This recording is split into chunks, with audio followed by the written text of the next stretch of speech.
Christian Novels Audiobooks, The Story of Wayne and Jean Vozzolo, One Vozzolo Christmas, episode number 30. Thanks, Chester said as he wiped a small amount of glue off a couple of his fingers. Sweetheart, why don't we go out to the picnic table to paint the night sky? Wayne said, scooping up the blank canvas in the quick-drying but washable paint. Excellent idea, Jean replied as she stood up. Follow me. Just like in my picture book, Mama, the mama duck leads and the baby ducks follow, Tony said, laughing. I got breadcrumbs on my fingers, he exclaimed, looking at the crumbs stuck on his fingers.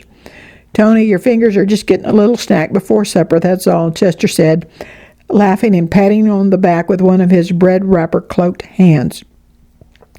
They all settled in at the picnic table and washed as Jean showed them how to paint the canvas in several shades to make a night scene using some leftover cloth from a sewing project.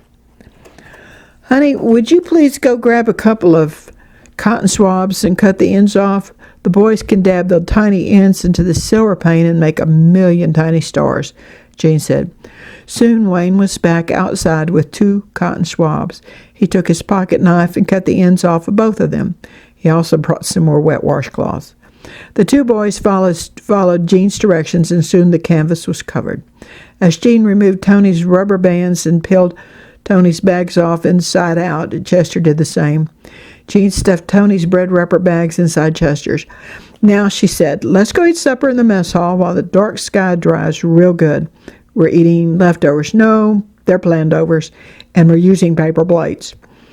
Honey, that was delicious, thank you, Wayne said as he took his wife's empty plate and dumped it in the garbage can next to the bread wrappers. I'm going over to the office to look at today's reports.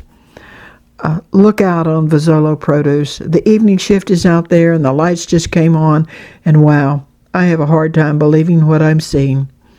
Come on, boys. Let's paint some more stars in the sky, Jean said, on the short distance back to the picnic table. Tony held hands with both Jean and Chester.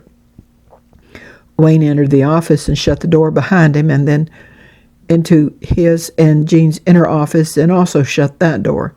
He sat on the edge of his desk and picked up the handset of the phone and dialed a number. Hey, Wayne here. Good job on getting the store open. Wayne, that's not all. I have a lease on the drugstore as well. What? Wayne said, that's still not all. Wayne, remember the house you just acquired with the big yard? The one just past the large field with the trees? Yes, Wayne replied. The doc signed a lease on that one too for a clinic. He said the big yard would make a great parking lot. The drugstore will open with just the pharmacy so folks can get their prescriptions locally. After the grocery store is stocked, the pharmacist said he would use some of those folks to fully stock the corner drugstore. He's keeping the name? Wayne asked, interrupting. Yes, and he'll start the soda fountain back up, and he said he would add some things that maybe the grocery store won't be carrying, the MFP rep said. Thank you. Do you know how the history teacher's doing? Wayne asked. Yes, Pat Wagner called and let me know he's on a cardiac floor at the hospital. She said the only reason he survived his heart attack was because medical care was there so soon. She also said all 4 of them are looking forward to being part of Sunny Hills. Oh, and Wayne, you don't know this, but you just acquired, just last week, a huge house over in Connerville. It used to be a big boarding house before the railroad bypassed Sunny Hills. I'll get it cleaned up and whatever repairs that need to be done on it. I've already listed it in the city paper. I had some calls on it, but one lady is really interested in it. She met me the next day after the ad appeared and we inspected it together. She said she's ready to get back to her roots into Sunny Hills Church. She's tired of the city. Bertha Ruppel signed a contract based on her final inspection and put down a nice deposit. I was going to get it fixed up like she wants it, even with a white picket fence. Wow. MFP Holding has certainly hired the right person. Thank you for honoring my wishes of anonymity. Nobody but you, me, Mr. Murphy, and my dad know who really owns MFP Holding. Not even Jean. One more thing. There's a hunk of property directly across from my house and this office that I believe is coming available. If it does get it for me, I would one day like to open a small canning company, and that would be an ideal location. So it won't be going to the market. MFP Holdings should be able to make a decent cash offer. Thanks.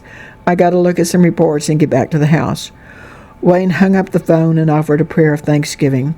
He quickly looked at the daily reports locked in both offices and returned to watch the canvas turn into a night sky with tiny silver stars. Okay, everybody. Tony, go get your bath and put on your jammies. We will be going to the bus station in a little while, Wayne said. How are the reports? Jean asked. Just like they should be. I'm one more happy camper, Wayne answered, nodding his head.